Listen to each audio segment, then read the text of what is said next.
দর্শক, জামাত শিবিরকে নিষিদ্ধ করে জারি করা প্রজ্ঞাপন বাতিল করা হয়েছে এবং স্বরাষ্ট্র মন্ত্রণালয়ের জননিরাপত্তা বিভাগ থেকে জারি করা প্রজ্ঞাপনে এই তথ্য জানানো হয়েছে। এই সংক্রান্ত বাতিল বিপ্লবের প্রতিবেদনটি আমাদের হাতে এসে পৌঁছেছে, চলুন দেখে নিই। সন্ত্রাস বিরোধী আইন 2009-এর 18-1 ধারার ক্ষমতা বলে জামাত ইসলামী ছাত্র শিবির সহ এর সব অঙ্গ সংগঠনকে রাজনৈতিক দল ও সংগঠন হিসেবে নিষিদ্ধ সংক্রান্ত 1 আগস্টের প্রজ্ঞাপন বাতিল করা হয়েছে। প্রজ্ঞাপনে বলা হয়, বাংলাদেশ জামাত ইসলামী ছাত্র শিবির সহ এর অঙ্গ সংগঠনের সন্ত্রাস সহিংসতার সঙ্গে সম্পৃক্ততার সুনির্দিষ্ট কোনো তথ্য প্রমাণ পাওয়া যায়নি। সরকার বিশ্বাস করে জামাত ইসলামী ছাত্র শিবির সহ এর অঙ্গ সংগঠন সন্ত্রাসী কার্যকলাপের সঙ্গে জড়িত নয়। জামাতের নিষেধাজ্ঞা প্রত্যাহার নিয়ে আইনজীবী শিশির মোহাম্মদ মুনির বলেন, অন্যায়ভাবে জামাতকে নিষিদ্ধ করা হয়েছিল। জামায়াতের বিরুদ্ধে আওয়ামী সরকারের করা জুলুমের কারণে সাধারণ মানুষের আস্থা জামাতের প্রতি আরও মজবুত হয়েছে বলেও জানান তিনি। আমি বলেছিলাম যে গতকালকেই করার কথা ছিল, যেহেতু প্রক্রিয়াটা একটু লম্বা, আইন মোতাবেক আইনের প্রত্যেকটি ধারা উপধারা ফলো করে এই কাজ করা হয়েছে। আমরাও চেয়েছি আইনের কোনো ব্যত্যয় যেন না হয়, আইন মানতে যেন কারো কোনো আপত্তি না থাকে এবং আইনের ক্ষেত্রে যেন কেউ কখনো বলতে না পারে যে জামাত ইসলামী আইনের বাইরে কাজ করেছে।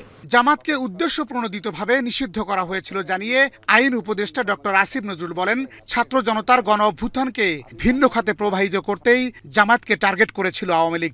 আওয়ামী লীগের নিষিদ্ধ করার দাবি ছিল, আওয়ামী লীগ 15 বছর ক্ষমতায় ছিল, করে নাই কেন? তার মানে তো তাদের বদ মতলব ছিল।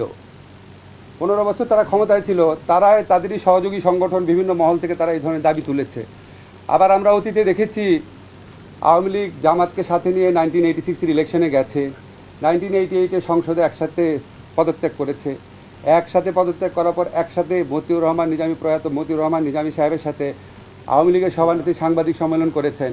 বলেছেন উনি শুধু আওয়ামী লীগের লিডার না, উনি সকল বিরোধী দলের নেতা।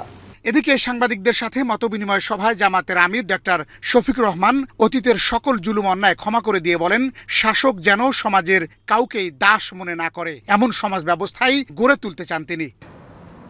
হয়তোবা কেউ কেউ চেয়েছিলেন যে এরকম কিছু একটা করলে জামাতে ইসলামী তার সমস্ত শক্তি নিয়ে রাস্তায় নামবে, প্রতিবাদ করবে, তখন অন্য কিছু হবে এটাকে কেন্দ্র করে, এবং যে মূল ইস্যুর স্রোতধারা তৈরি হয়েছিল এটা তখন ওইদিকে চলে যাবে। এই ইস্যুটা চাপা পড়ে। আমাদের দেশে কয়েক বছর ধরে আমরা শুনে আসছি যে এক ইস্যুতে আরেক ইস্যু চাপা পড়ে যায়। এটা হয়তো চাপা দেওয়ার মতো একটা জায়গা থেকে এটা হয়ে থাকতে পারে। যারা করেছেন তারা ভালো জানেন। আপনাদেরকে সাক্ষী রেখে বলছি যে রাজনৈতিক দল হিসাবে কারো প্রতি আমাদের কোনো ক্ষোভ নেই। সমাজ থেকে ভয় সংস্কৃতি দূর করতে হবে বলেও মন্তব্য আমিরে জামাতের। বাতেন বিপ্লব, এশিয়ান টেলিভিশন, ঢাকা।